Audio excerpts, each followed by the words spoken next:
अस्सलाम वालेकुम व्यूअर्स, उम्मीद है आप सब खैरियत से होंगे। आज हम लोग जो है स्टडी करने लगे हैं अपने next topic 15.4 interference of microwave, जो कि आपके सेकंड ईयर के चैप्टर नंबर 15 का नेक्स्ट टॉपिक है। ठीक हो गया। इसको समझने से पहले अगर आप लोगों ने इससे प्रीवियस हमारा लेक्चर नहीं देखा ना, तो आप लोग इसको जरूर जाकर देखें, ताकि आप लोगों को इंटरफेरेंस के बारे में जो है वो अंडरस्टैंड हो। ठीक हो गया। अभी आप लोगों को मैं अंडरस्टैंड एक रफली बता देता हूं, ताकि आप लोगों को इस टॉपिक को समझने में प्रॉब्लम ना हो। ये देखें बच्चों, जब हमारे पास दो वेव एक ही मीडियम के अंदर क्या करें, मूव करें, जिनकी फ्रीक्वेंसी सेम हो, एम्पलीट्यूड सेम हो और वेवलेंथ क्या हो, सेम हो, तो वो दोनों क्या होती हैं, सुपर इंपोज हो जाती हैं सेम ही डायरेक्शन के अंदर। ठीक हो गया। सपोज करें कि हमारे पास एक ये ब्लू कलर की लाइन हमने जो वेव है ये लगाई हुई है, और एक हम लोगों ने ये रेड कलर की, ये दो वेव है, ये एक ही मीडियम के अंदर क्या कर रही है, मूव कर रही है, इनकी सेम फ्रीक्वेंसी है हमारे पास। ठीक है।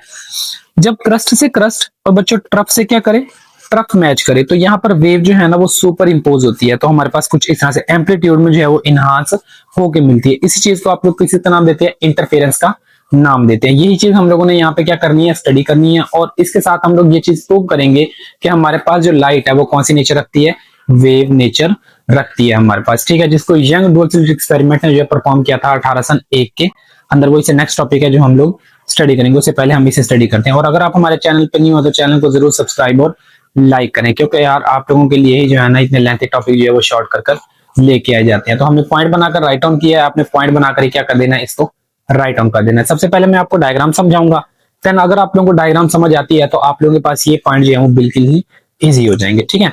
तो हम लोग स्टडी करते हैं। देखिए बच्चों, हमारे पास इस एक्सपेरिमेंट के अंदर ना एक सोर्स होगा। ठीक है। ये हमारे पास सोर्स है, ये क्या है, सोर्स। अब ये क्या चीज जनरेट कर रहा है, ये हमारे पास माइक्रोवेव जनरेट कर रहा है। क्या कर रहा है, माइक्रोवेव जनरेट करेगा। इसके आगे हमने जो चीज लगाई हुई है ना, इसको आप लोग स्लिट का नाम देते हैं। इसको हम लोग रेज कर देते हैं यहां से। ठीक है। ये जो हमने रेड ब्लैक कलर का लगाया, ये हमारे पास है स्लिट। ठीक है। ये किसी भी हमारे पास मेटल की बनी हुई होती है। ये हमारे पास वेव फ्रंट आते हैं और इस स्लिट के अंदर से गुजरते हैं और आगे की तरफ क्या करते हैं, मूव करते हैं। ठीक हो गया। अब जब ये आगे की तरफ मूव करते हैं ना, तो हमारे पास ये जो वेव है वो कहीं पर कंस्ट्रक्टिव और कहीं पे क्या करती है, डिस्ट्रक्टिव इंटरफेरेंस करती है। जहां पर कंस्ट्रक्टिव इंटरफेरेंस होगी वहां पर हमारे पास एम्पलीट्यूड जो है वो क्या होगा, इनहांस होगा वेव का। ठीक है। इंटेंसिटी भी हमारे पास ज्यादा हो जाएगी। जहां पर डिस्ट्रक्टिव इंटरफेरेंस होगा बच्चों, वहां पर हमारे पास क्या होगा कि एक तो आपको एक डार्क फ्रेम मिलेगा, मतलब एक स्ट्रेट लाइन मिलेगी, इसे प्रीवियस टॉपिक में जो हम आपको समझा कर आए थे। ठीक हो गया। और दूसरा आपको जो साउंड की इंटेंसिटी है वो क्या मिलेगी, कम मिलेगी। उस चीज को हम लोग अभी देख लेते हैं वो हमारे पास कैसे होगा। जी बच्चों, हमारे पास स्लिट लगी हुई है। ठीक है। इसके अंदर हमारे पास हमने एक स्लिट को जो है ना वो S1 का नाम दिया है। इसको यहाँ पर हमने जो ओरिफिस छोड़ा हुआ है इसको आप S1 का नाम दे दे, और इसको आप लोग क्या दे दे, S2 का नाम दे दे। अब हमें यहाँ पर जो वेव यूज करनी है ना वो बच्चों मोनोक्रोमेटिक करनी है। मोनोक्रोमेटिक का मतलब होता है एक तो सिंगल कलर हो, उसके बाद कोहेरेंट हो हमारे पास। कोहेरेंट का मतलब होता है कि हमारे पास उनकी फ्रीक्वेंसीज जो है, एम्पलीट्यूड जो है और वेवलेंथ जो है वो क्या रहे, सेम रहे। तो हमने क्या किया कि एक ही सोर्स लिया जिससे माइक्रोवेव निकल रही है, इससे आगे हमने लगा दिया स्लिट। स्लिट लगाने से क्या हुआ कि हमारे पास यही जो माइक्रोवेव है वो हमारे पास दो वेव्स के अंदर क्या हो गई, स्प्लिट हो गई, जो कि आगे जाके हमारे पास क्या करेगी, मीट करेगी। मतलब पॉइंट हमारे पास क्या करेंगे, एक दूसरे से मीट अप करेंगे। ये हमने रेड और ब्लू इसलिए लिया है कि आप एक को क्रस्ट ले लें और एक को क्या ले लें, ट्रफ ले लें। सपोज कि हम लोग इस ब्लू को, रेड को जो है ना वो क्रस्ट ले लेते हैं, इसको हम सी से रिप्रेजेंट कर लेते हैं, ये क्रस्ट है। और ये जो ब्लू है हमारे पास, ये क्या चीज है, ट्रफ है, ताकि अंडरस्टैंड करने में आप लोगों को इजी रहे। कि जैसे ही हमारे पास वेव जो है वो इन स्लिट के अंदर से क्या करती है, पास करती है, तो ये ना हमारे पास इंटरफेरेंस का पैटर्न क्या करती है, परफॉर्म करती है। मतलब इस स्लिट से जब वेव निकलेगी, एक ये वेव है, ये वेव फ्रंट है हमारे पास, ये है, ये देन हमने काफी ज्यादा यहाँ पे बनाए हैं। ठीक है। अब जहां पर हमने रेड और रेड को मिलाया हुआ है ना, जहां पर ये देखिए यहाँ पर बच्चों रेड, फिर रेड से रेड, फिर रेड से रेड एंड देन रेड से रेड। रेड को हमने क्या दिया है, क्रस्ट का नाम दिया है। क्रस्ट का मतलब है कि हमारे पास जो वेव है वो क्रस्ट टू क्रस्ट क्या कर रही है, मीट कर रही है। जब क्रस्ट टू क्रस्ट मीट करे उसको आप फेज ऑफ वाइब्रेशन का नाम देते हैं। ठीक है। तो यहां पर हमारे पास ये जो पॉइंट है, यहां पर हमारे पास वेव जो है ना कंस्ट्रक्टिव इंटरफेरेंस को क्या करेगी, परफॉर्म करेगी। अभी मैंने आपको समझाया था पीछे के अगर हमारे पास क्या हो, क्रस्ट से क्रस्ट मैच कर जाए और बच्चों ट्रफ से क्या कर जाए, ट्रफ मैच कर जाए, तो वहां पे होती है कंस्ट्रक्टिव इंटरफेरेंस। तो कंस्ट्रक्टिव इंटरफेरेंस की वजह से आपको ना एक पॉइंट यहाँ पे मिलेगा। ठीक है। अभी आपने इसको याद रखना।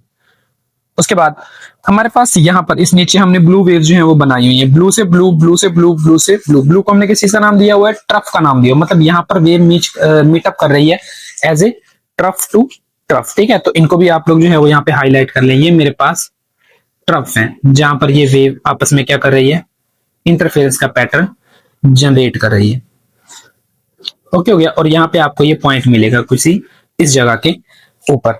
अब यहाँ पर इन दोनों के ऊपर यहाँ भी कंस्ट्रक्टिव इंटरफेरेंस हो रही है और यहाँ भी क्या हो रही है, कंस्ट्रक्टिव इंटरफेरेंस हो रही है। क्रस्ट से क्रस्ट और ट्रफ से ट्रफ क्या कर रहा है, मैच कर रहा है। उसके बाद अगर आप यहाँ पे देखोगे ना, तो हमने रेड को ब्लू के साथ, देन रेड को ब्लू के साथ और इस तरह से मिला, मतलब क्रस्ट से क्या कर रहा है, ट्रफ मैच कर रहा है। बच्चों देखें, जब हमारे पास वेव कुछ इस तरह से मूव करती है ना, कि एक ये वेव है और एक हमारे पास ये वेव है, क्रस्ट से ट्रफ और ट्रफ से क्रस्ट मैच कर देते हैं, एक दूसरे के इफेक्ट को क्या करती है, कैंसल, और जो रिजल्टेंट मिलता है ना, वो आपको एक स्ट्रेट लाइन मिलती है। ठीक है, तो यहां पर हमारे पास जो इंटरफेरेंस होती है ना, उसको आप लोग डिस्ट्रक्टिव इंटरफेरेंस का क्या देते हैं, नाम देते हैं। तो यहां पर आपके पास जो इंटरफेरेंस होगी ना, इसको हम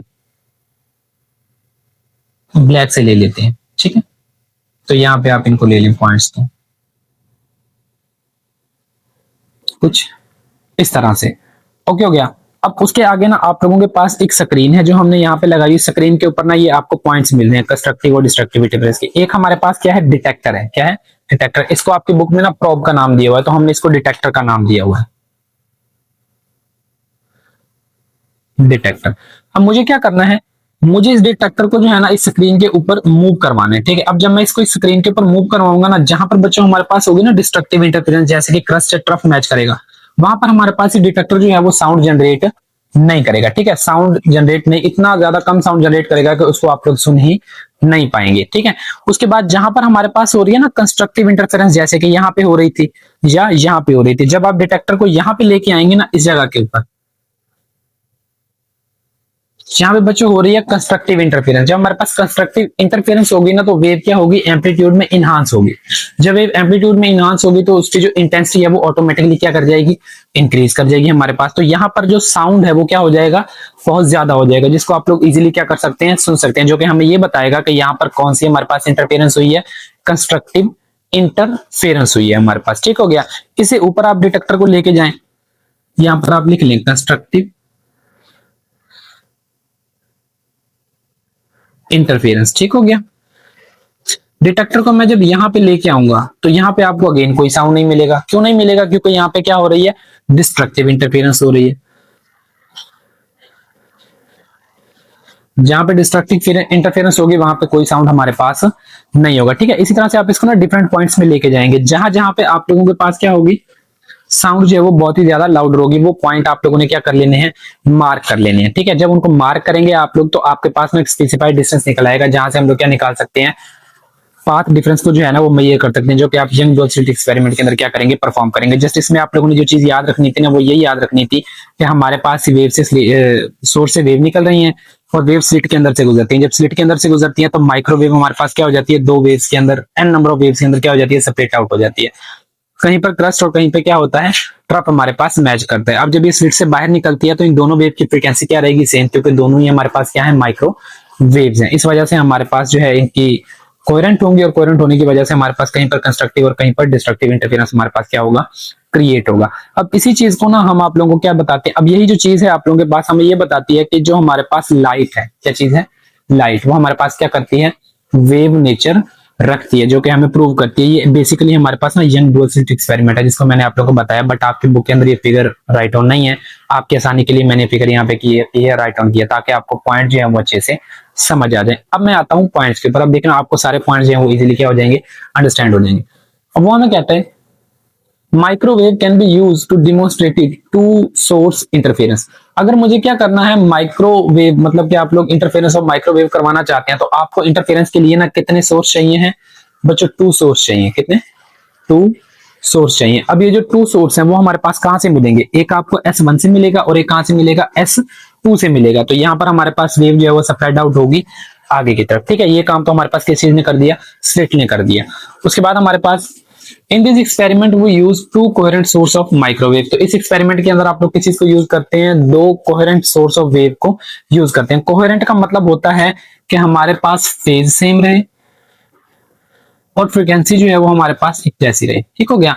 अब देखें फ्रीक्वेंसी की अगर हम बात करें ना, तो मेरे पास ये माइक्रोवेव ही थी, और इस स्लिट से निकलने के बाद हमारे पास 2 पोर्शन में क्या हुई, स्लिट हुई। तो इनकी फ्रीक्वेंसी तो ऑटोमेटिकली क्या रहेगी, सेम रहेगी, क्योंकि माइक्रोवेव है, माइक्रोवेव की फ्रीक्वेंसी हमारे पास चेंज नहीं होगी। ठीक है, तो इसलिए हम लोगों ने यहाँ पर स्लिट लगाई थी ताकि आप इस वेव को जो है वो n नंबर ऑफ पैचेस के अंदर क्या कर सके, डिवाइड कर सके। यहाँ तक ओके है। उसके बाद हमारे पास ऑपरेटर्स, ऑपरेटर्स में आपके पास एक माइक्रोवेव सोर्स है, ये बच्चों माइक्रोवेव सोर्स है। उसके बाद हमारे पास डिटेक्टर है, यहाँ पे हमने ये डिटेक्टर लिया हुआ। ठीक है, ये डिटेक्टर है जिसे आप पॉइंट्स को क्या कर रहे हैं, डिनोट कर रहे हैं। और यहाँ पे हमारे पास स्लिट है और ये मेरे पास क्या है, स्लिट, जिसके अंदर से वेव क्या करेगी, गुजरेगी। अब उसके बाद हमारे पास प्रोसीजर है कि ये हमारे पास प्रोसीड किस तरह से करते हैं। Microwave from the transmitter pass through a dual slit in a metal sheet, कि आपके पास माइक्रोवेव जो है वो ट्रांसमिट होगी, मतलब कि सोर्स से निकलेगी। सोर्स से निकलने के बाद ये डुअल स्लिट के अंदर से क्या करेगी, पास करेगी। और वो जो स्लिट है आपके पास किस चीज की बनी होगी, मेटल शीट की बनी होगी। तो ये स्लिट है, इसके अंदर से ये वेव क्या कर रही है, गुजर रही है हमारे पास। सेकंड पॉइंट इसका है, the wave from both slits overlap and produce an interference, कि हमारे पास इन दोनों उनके ओरिफिस के अंदर से वेव निकलेगी और क्या करेगी, इंटरफेरेंस करेगी। तो यहाँ पर ये पॉइंट्स हमने इंटरफेरेंस के लगाए हुए हैं, कहीं पे कंस्ट्रक्टिव और कहीं पे क्या लगाया हुआ है, डिस्ट्रक्टिव इंटरफेरेंस आप लोगों को लगाया हुआ है। यही हम लोगों ने आपको बताया था। ठीक है, तो इंटरफेरेंस का पैटर्न हमारे पास परफॉर्म करेंगे जब ये स्लिट्स के अंदर से गुजरेंगे हमारे पास। Third point, region where was reinforce each other are called constructive interference region। अब देखें, जहां पर वेव हमारे पास क्या करेगी, क्रस्ट टू क्रस्ट मैच करेगी। क्या करेगी, क्रस्ट टू क्रस्ट। वहां पर हमारे पास क्या होगा कि यहां पर मैं बना देता हूं, ठीक है, कि इसी तरह से ये मेरे पास एक वेव और दूसरी एक ये वेव, जहां पे क्रस्ट से क्रस्ट और ट्रफ से ट्रफ क्या करेगी, मैच आउट करेगी। वहां पे हमारे पास कौन सी इंटरफेरेंस होगी, कंस्ट्रक्टिव। तो जहां पे आपको साउंड सुनाई देगा बेसिकली वहां पे क्या होगी, कंस्ट्रक्टिव इंटरफेरेंस होगी हमारे पास। ठीक हो गया।